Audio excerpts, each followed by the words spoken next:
পাগল বাপ ওলিয়া উলিয়ার দিবানা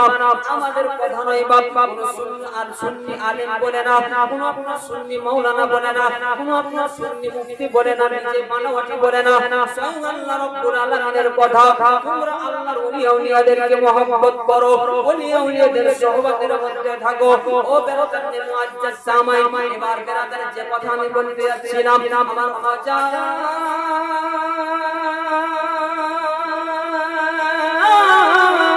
মুঈনুদ্দিন চিশতি রাহমাতুল্লাহ আলাইহি দয়ার নবীর নির্দেশ পাওয়ার পরে হযরত খাজা মুঈনুদ্দিন চিশতি আজমিরি সঞ্জেরি রাহমাতুল্লাহ আলাইহি আপনার হিন্দুস্তানের দিকে আপনার রওনা হয়ে গেলেন জোরে বলুন সুবহানাল্লাহ হিন্দুস্তানের দিকে আপনার রওনা হয়ে গেলেন হিন্দুস্তানের একটা সরজমিন হিন্দুস্তানের একটা জায়গা যার নাম হলো আজমির শরীফ ওই আজমির শরীফের আপনার আজমির শরীফে আসার পরে আমার খাজা মুঈনুদ্দিন চিশতি রাহমাতুল্লাহ আলাইহি তিনি আপনার গাছের নিচে একটা জায়গার মধ্যে তিনি বসে পড়লেন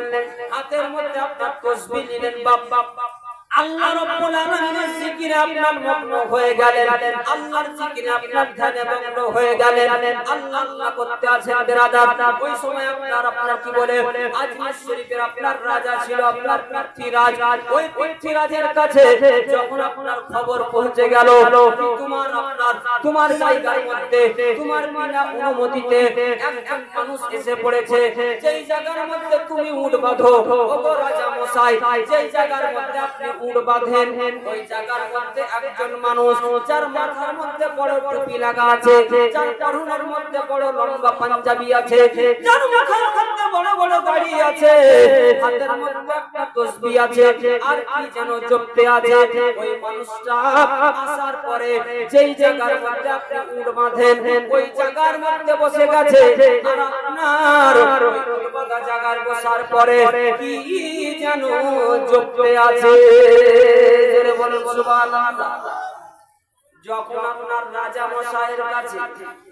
ওই পৃথ্বীরাজের কাছে যখন আপনার এই খবর দিল একজন মানুষ যে জায়গার মধ্যে আপনি উট বাঁধেন ওই জায়গার মধ্যে একজন মানুষ যার পরনে লম্বা পাঞ্জাবি মাথার মধ্যে টুপি হাতের মধ্যে তাসবিহ আপনার ওই উট বাঁধা জায়গার মধ্যে আসার পরে কি যেন করতে আছে আপনার অনুমতি ছাড়া সে আপনার সেই জায়গায় বসে পড়েছে আপনি কি কিছু বলবেন না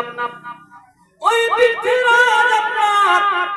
দুইজন তার আপনার কর্মচারীকে আপনার সেই জায়গাতে পাঠিয়ে দিল দেখে আইকে পৃথ্বীরাজের আপনার দুইজন কর্মচারী পৃথ্বীরাজের কথা শুনে আপনার সুবহানাল্লাহ ওই জায়গায় গেলেন দেখতে পেলেন মুখের মধ্যে বড় দাড়ি পরনের মধ্যে পাঞ্জাবি মাথার মধ্যে টুপি লাগিয়ে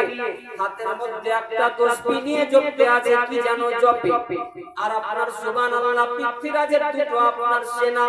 দুইজন মানুষ যাওয়ার পরে আমার খাজা মুঈনুদ্দিনকে বলতে আছে এই উঠো তুমি এখানে কেন এসেছো কে আসতে বলেছে তোমাকে কার অনুমতিতে তুমি এই জায়গার মধ্যে এসেছো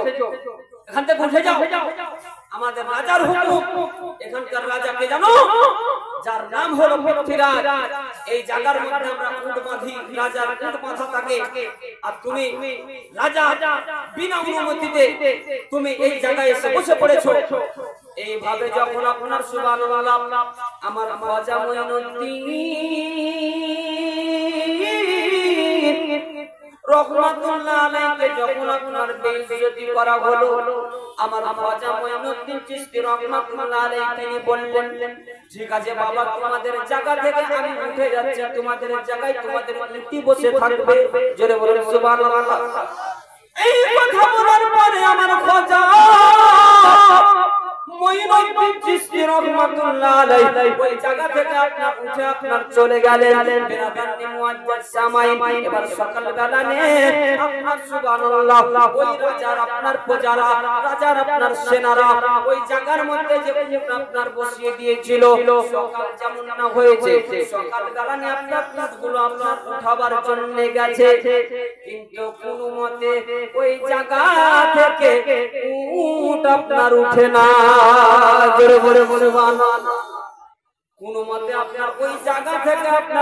আপনার হিটে নড়ে না। রাজার প্রজারা মনে মনে করতে আছে, প্রতিদিন তো আমরা উঠকে একবার উঠ বললে উঠে যায়, আজকে ব্যাপার কি, কারণ কি, কিসের জন্য উঠগুলো উঠছে না, কারণটা কি, কারণটা কি? ও বেরাদারনি মুআজ্জাজ সামাইন, ওই রাজার প্রজারা আপনার রাগান্বিত হয়ে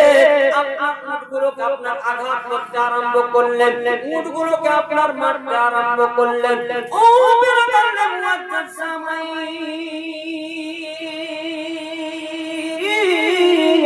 তারপরে আপনার উটগুলো আপনার উঠছে না। যখন বারবার আপনার চেষ্টা করার পরে উটগুলোকে আপনার উঠাতে পারলো না, ওই রাজার প্রজাগুলো আপনার রাজার কাছে গেল, পৃথ্বীরাজের কাছে গেল। আর পৃথ্বীরাজের কাছে যাওয়ার পরে আপনার পৃথ্বীরাজকে বলতে আছে, ওগো রাজা মশাই, যে জায়গার মধ্যে আমরা প্রতিদিন উট মাথি, ওই জায়গা থেকে একবার উটকে উট বললে উঠে যায়, কিন্তু আজকে কোনো কারণে উটকে উঠানো যায় না। জোরে বলুন সুবহানাল্লাহ। পৃথ্বীরাজের কাছে যাওয়ার পরে বুঝতে পারলে তার প্রজারা বলছে, হুজুর, ওগো রাজা মশাই, যেই জায়গার মধ্যে প্রতিদিন আমরা উট বাঁধি, সকালে যাই, উটকে উট বললে উঠে যায়, কিন্তু আজকে কারণ কি, ব্যাপার কি, উটকে এত মারলাম কিন্তু উঠাতে পারলাম না, কোনো মতে উঠলো না,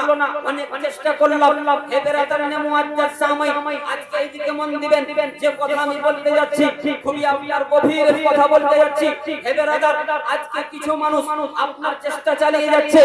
সুবহানাল্লাহ, হিন্দুস্তান থেকে আপনার মুসলমানদেরকে আপনার খারিজ করে দিব, মুসলমানদেরকে আপনার বের করে দিব, মুসলমানদেরকে তাড়িয়ে দিব। আমার খাজা আপনার সুবহানাল্লাহ মাজার শরীফের মধ্যে আপনার হামলা চালাচ্ছে, মাজারকে আপনার ভাঙার চেষ্টা করতে আছে। কিন্তু বেরাদার, সেই খাজা মাইনুদ্দিন আজমেরি সঞ্জরি রাহমাতুল্লাহ আলাইহি কথাতে আপনার উট বসা যায়, উটকে উঠানো মুশকিল হয়ে যায়। ভারত থেকে মুসলমানদেরকে কিভাবে উঠাবে? জোরে বলে। যেই খাজার কথাতে উট উঠে না, আর ভারত থেকে মুসলমানদেরকে উঠাতে পারবে? আরে ভারতের মধ্যে তো মুসলমানদেরকে বাঁচিয়েছেন আমার খাজা। জোরে বলে সুবহানাল্লাহ। আজকে খাজা মাইনুদ্দিন চিশতি রাহমাতুল্লাহ আলাইহি, সুবহানাল্লাহ, উনি হলেন আসল আপনার হিন্দুস্তানের রাজা। জোরে বলে সুবহানাল্লাহ। উনি হলেন আসল হিন্দুস্তানের রাজা। তো প্রজারা আপনার রাজার কাছে যাওয়ার পরে বলছে, হুজুর, অনেক চেষ্টা করলাম, প্রতিদিন আমরা উটকে উট বললে উঠে যায়, আর আজকে কোনো মতে উটকে উঠাতে পারলাম না। হুজুর, করা কি যায়? তো বলছে, তাই নাকি? তো বলছে, হ্যাঁ। তো রাজা তখন বলতে আছে, তাই তো রে, তাহলে কালকে যে মানুষটা বসেছিল, মুখের মধ্যে বড় বড় দাড়ি, পরনে পাঞ্জাবি, মাথার মধ্যে টুপি, হাতের মধ্যে তসবিহ, হয়তো ওই মানুষটা কোন রকমের জাদু টোনা করে দিয়েছে, হয়তো ওই মানুষটা কোন রকমের জাদু টোনা করে দিয়েছে। বেরাদারনি মুআজ্জাজ সামাইন, কোন মতে যখন উটগুলোকে আপনার উঠানো গেল না, অবশেষে ওই রাজা আপনার সুবহানাল্লাহ তাদেরকে বলল, শুন, যেই জায়গা থেকে ওই আপনার সুবহানাল্লাহ যে মানুষটাকে তোমরা তাড়িয়ে দিয়েছিলে, বেইজ্জত করেছিলে, ওই মানুষটাকে খুঁজে বের করো, আর তার কাছে বলো, হুজুর, আমাদের ভুল হয়ে গেছে, যদি উট উঠে তো সেই উঠাতে পারবে। জোরে বলে সুবহানাল্লাহ। উট যদি উঠাতে পারে তারই ক্ষমতা আছে, তাছাড়া উট আমার মনে হয় উঠানো যাবে না। জোরে বলে সুবহানাল্লাহ। তাহলে হিন্দুস্তানের মধ্যে আমার হাজার খালি একটা কথাতে উট যদি আপনার বসে যায়, উট যদি নিজের জায়গা থেকে মারার পরে, আঘাত মারার পরে আপনার না উঠে, এই হিন্দুস্তান থেকে মুসলমানদেরকে উঠানো যাবে না।